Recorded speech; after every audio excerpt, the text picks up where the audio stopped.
Hey everybody, welcome back to the UIS and welcome back to another gun video. Today we are going to be replacing the hammer on my stainless steel Beretta 92FS with a skeletonized stainless steel, and I hope it will look a lot better. It's a lot lighter apparently. I can't wait to get it on here and I can't wait to try it out. So without further ado, let's take a look at it. Open it up.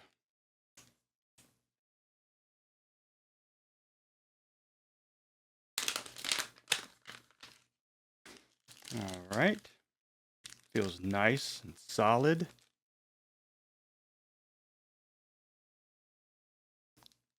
Open her all the way up. Take a look.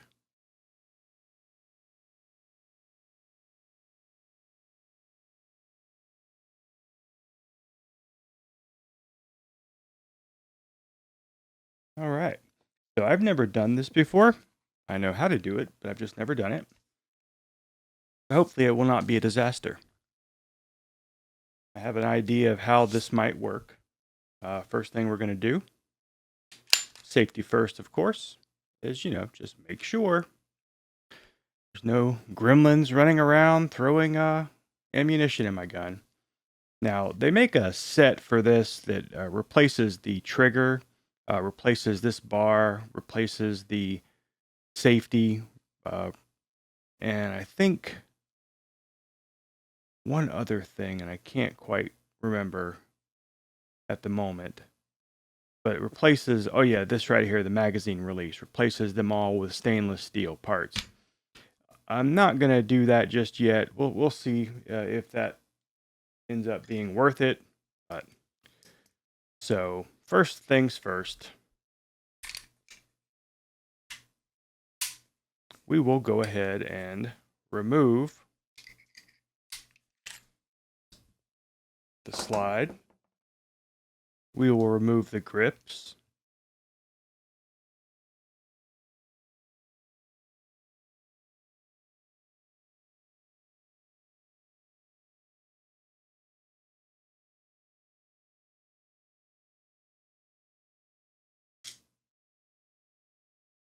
Remove the other side of the grips.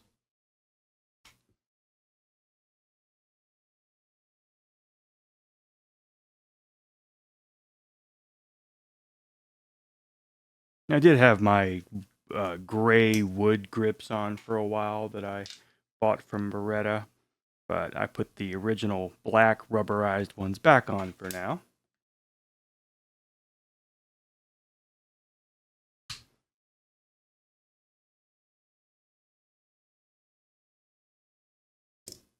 Okay, so the grips are off, and what we're going to do is we're going to remove this pin. And I believe this, let's see, I believe this pin might work, but it might be pushing it. It might be right on the edge of being the exact size, and I don't want to stretch anything out. So we're going to use this, what is this, a 1/16 inch. Now, I know that we need to hold this down because this is a spring right here. And I don't know if I should try it like this. I have my vise set up, which I think might work. Kind of like this. I've got a piece of wood down there to make sure that little lanyard holder is sort of compressed down so the spring doesn't fly away. All right. Hopefully this is going to work. Now I have this hammer here, but now looking at it, I don't think it's going to do the job. I've got this big rubber mallet. I think that's probably going to work a lot better. Don't want to have to make a lot of clanging noise if I don't have to. So let's give it a shot.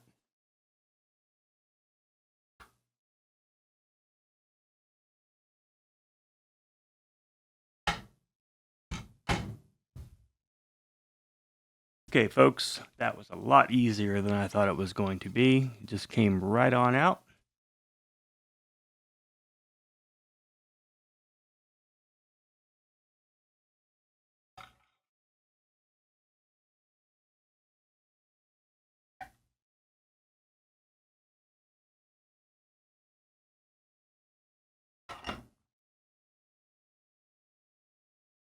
So I thought that was going to be a lot harder to take out than it actually was.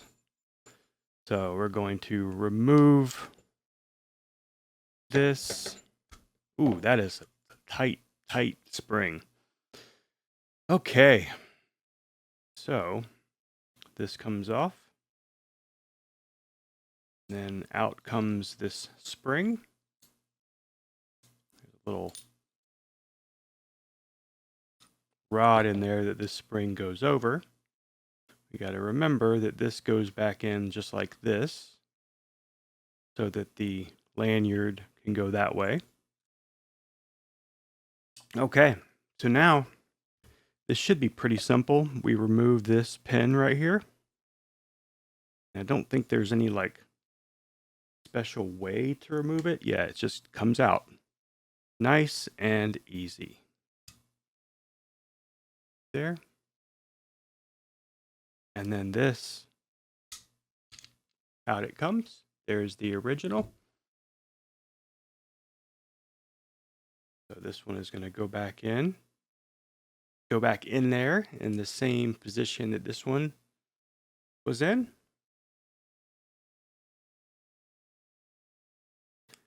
So I can put it back in there and I see that it is right there through the hole.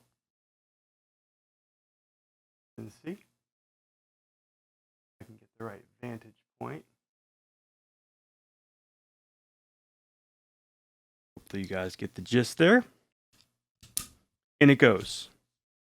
All right, as you can see here, I can decock it, but I can't. If I pull the trigger, nothing happens. I can decock it like forcefully.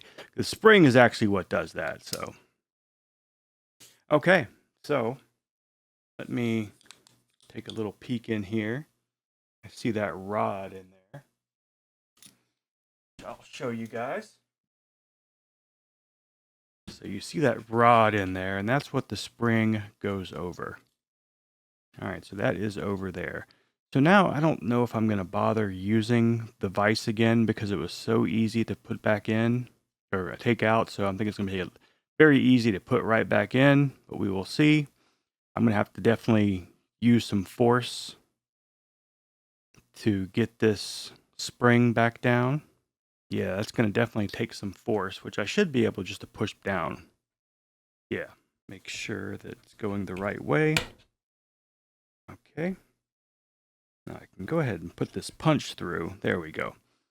All right, so I got the punch through there, and then I'll just replace it with the roll pin.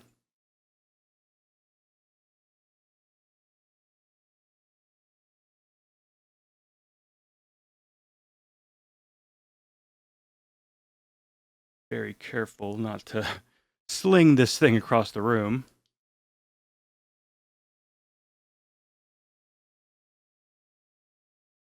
Doesn't matter which way the roll pin goes in, it's the same on both sides. All right, just in case, let me push this down a bit.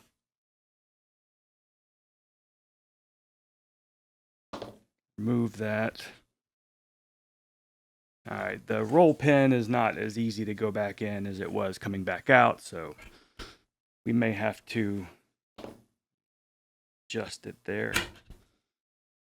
See what we can do here. Okay, it's back in. Great. And so now I'm just going to do this nice and easy. All right, we'll get a little bit bigger roll punch here.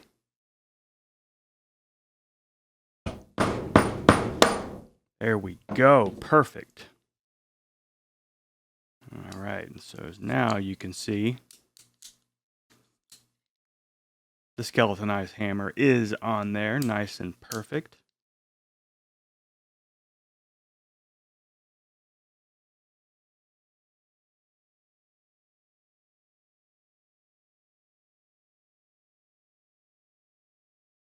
right, and we will quickly put the grips back on. Put the slide back on. Let's show you how it looks completely installed.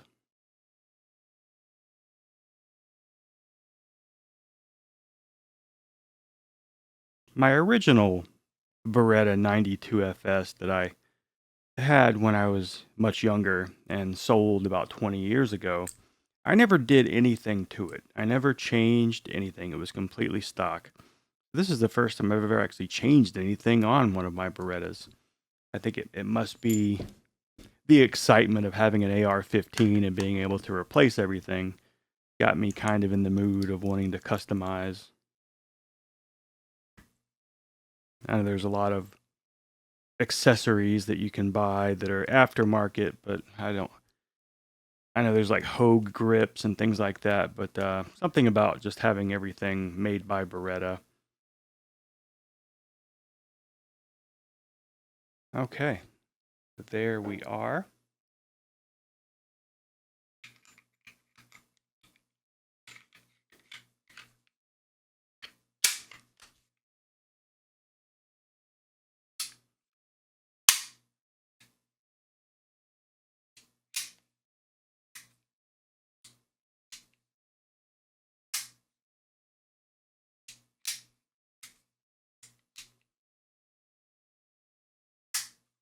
That's great. So I hope you guys enjoyed this video. Hope maybe you learned something. If you have a 92FS and never thought about changing out the hammer for one of the other options that Beretta has, now you know. It's very, very simple to do. All you need is a hammer and this nice little 1/16 inch punch. But I thought it was going to be a lot tougher to get out the very first time because nothing's been taken apart on this aside from just taking the slide off. So very pleasantly surprised. So now you see the lanyard little hole is back in there the way it's supposed to be. Seems a little shinier than the rest of the stainless steel.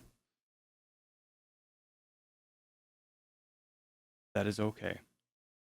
Now I remember my old stainless steel or INOX 92FS. Everything inside was stainless right out of the box. I'm sure it's just a sign of the times. Everything is getting cheaper. They're making everything cheaper. They're saving money everywhere they can, and so quality of things go way down. Hell, I think even the whole made in the USA is not what I'm used to. I remember my Beretta being made in Italy. My other Beretta, the 84 BB, was made in Italy. Not that there's anything wrong with being made in America. I'm as patriotic as anybody else, but you're buying a gun from an Italian gun manufacturer. Sometimes you might want to have it made in Italy. Made in the country that it's supposed to be made in.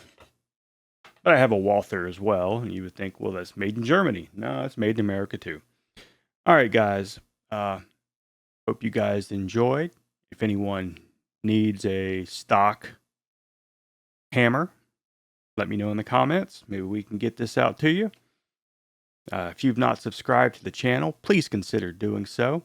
And make sure you ring that bell to receive all notifications of any time I go live or release a new video. So until I see you guys again in the next video, bye.